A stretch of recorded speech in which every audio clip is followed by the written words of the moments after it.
group member sa ti mi som ruk kan ya nut thoi sim sim som pan hi pasal nei hun ngoi pathum committee nei za voi som thum pathum poi sa tho chwa za ip te pi khat le achan ve sum din mun man ral za cheng nuai ni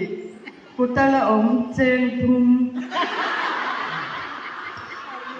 sum man ral late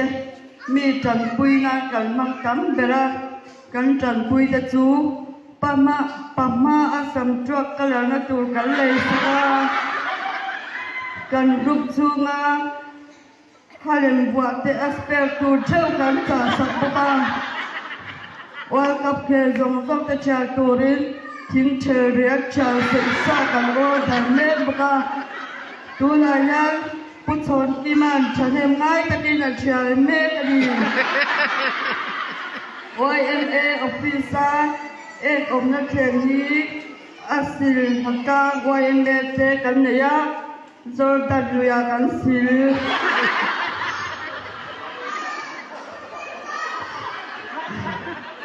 sum thua chua dan kang pui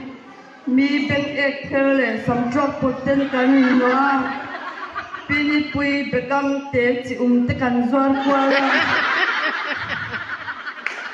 sem hun kong te fai ten kan no atwa tu thim pur ten kan thok sa bak ni kun champa ka te tharing pikula kan siama Mizoram ko dang baka rampon la mate kan son chuak bokani duli bau kha pa nei pal lau ta tin ti in kan zong boka thar ero kan lom lawani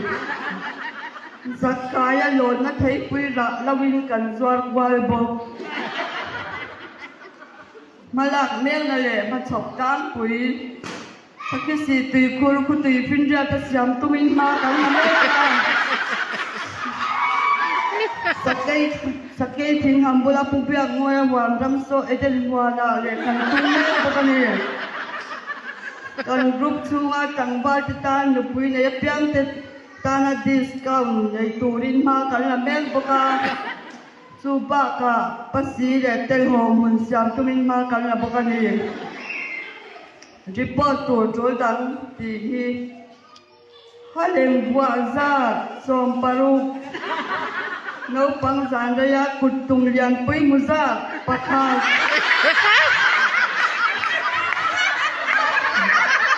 pena aram buai cham sak bat sia a lawa kal ho za pakha nei jan zai ni in ni kan oma direct top om ra đi toạc thật cái người thôi ông này đi in rục anh ya colony in khát orang mi ngai in ani pangai na ba pui ba vai pui hi pakhat kan ni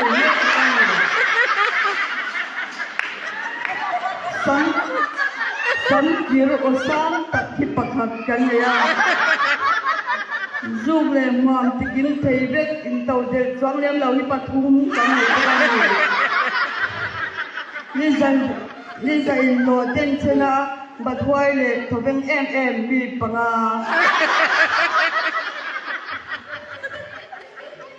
pasal ta jin ho ni tur sha thei bi pali kan ni Phil tu zong pasal he la til hun sha le tin oi chang ni pasal du tui lem lo som pakhat lai kan ni ha kan ko te chu